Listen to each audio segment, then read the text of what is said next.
Hello everyone. Welcome to our presentation on Karnataka state history questions and answers.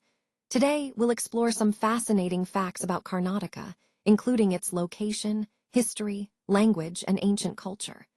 We'll cover key questions like where Karnataka is situated, what it was called earlier, when its name changed, and much more. So let's get started and delve into the rich heritage of Karnataka. Let's explore some fascinating aspects of Karnataka's rich history. First, did you know that Banavasi was an ancient capital of Karnataka? It holds a special place because of its historical significance. Moving on, the first native Kannada dynasty was the Kadamba dynasty. This was a pivotal moment in the cultural and political history of the region. The founder of this dynasty was Mayurasharma, who established it around the 4th century CE, marking the beginning of native rule in Karnataka. Next, we have the Chalukyas of Badami, who ruled from this impressive fort city. They are renowned for promoting a unique style of architecture, rock-cut architecture, which is carved directly into solid rock, creating some truly magnificent structures. Speaking of architecture, Aihole is often called the cradle of Indian temple architecture because of its numerous early temples, which influenced later styles across India. Finally, one of Karnataka's most treasured sites is Patadakalu, which is recognized as a UNESCO World Heritage Site. It is celebrated for its exquisite monuments and its role in the evolution of Indian temple architecture. These sites and dynasties collectively highlight Karnataka's central role in shaping Indian history and culture. Now, let's explore what happened after the Chalukyas. The next ruling dynasty was the Rashtrakutas, who rose to prominence and played a significant role in Indian history. One of their most famous achievements was building the Kailasa temple at Ellora, which is considered a marvel of rock-cut architecture and showcases their artistic and engineering skills. A notable ruler of the Rashtrakutas was Amaghavarsa. He was not just a ruler, but also a scholar and a patron of the arts. He authored the Kavarajamarga, a significant literary work that provides insights into early Kannada literature and poetic traditions. Moving on, the Western Chalukyas ruled from the city of Kalyana, which is present-day Karnataka. Their contributions are particularly prominent in temple architecture, which shows a unique style that influenced later South Indian temples. Finally, the Hoysala dynasty emerged in the 10th century, ruling over Karnataka. They are renowned for their distinctive temple architecture and intricate sculptures, which reflect a rich cultural and artistic heritage. These successive dynasties collectively contributed to shaping the history and culture of the region, highlighting the vibrant and layered history of Karnataka. Let's talk about some key locations related to the Hoysala dynasty. First, Belur was one of the main capitals of the Hoysalas. It's famous for its stunning temples and intricate carvings, which really showcase their architectural brilliance. Another important capital was Hailbadu, which also houses magnificent temples and archaeological sites, giving us a glimpse into their rich cultural history. Now, when it comes to the materials they used for their temples, soapstone was the primary choice. This stone was ideal because it's soft enough to carve easily, but durable enough to last for centuries. Speaking of temples, the Chennai temple is located in Belur.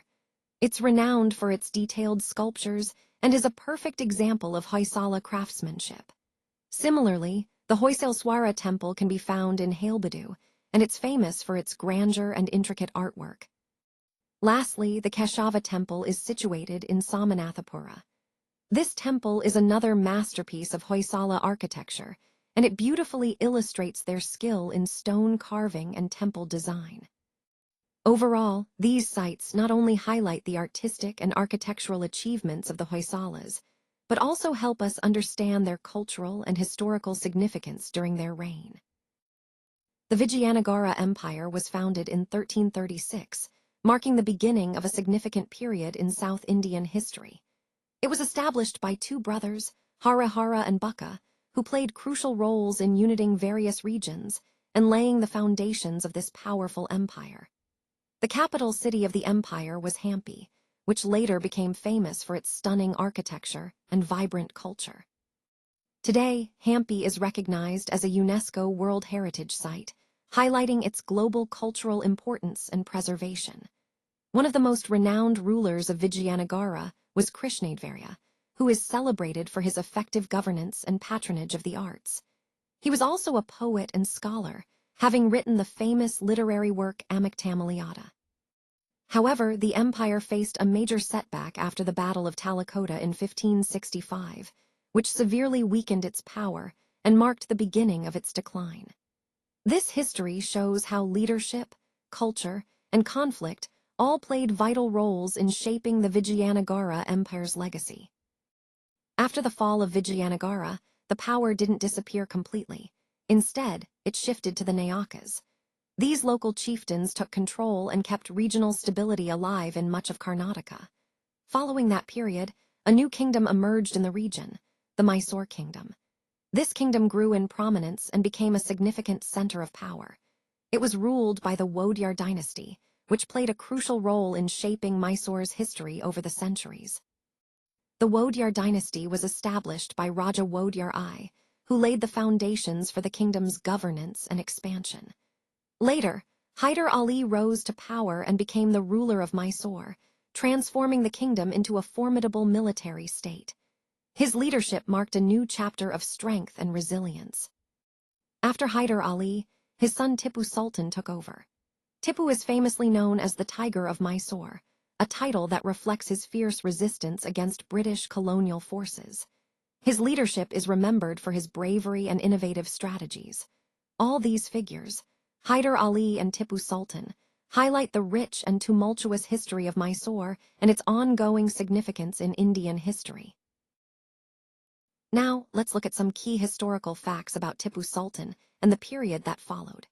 Tipu Sultan, a prominent ruler of Mysore, died in 1799, marking a significant turning point in the region's history. During his reign, 4 Anglo-Mysore wars were fought, showing the intense struggle between Mysore and the British East India Company. Tipu Sultan was known for introducing modern administrative reforms, aiming to strengthen his kingdom through innovations in governance.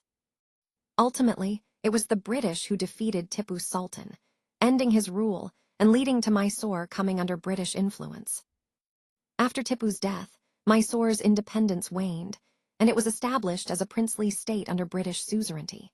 However, the region still produced great rulers, such as Krishnaraja Wodeyar IV, who later became a revered figure. He was given the title Rajarshi, reflecting his wise and noble leadership. Under British rule, Mysore was classified as a princely state, which meant it retained some autonomy but was ultimately subordinate to the British crown.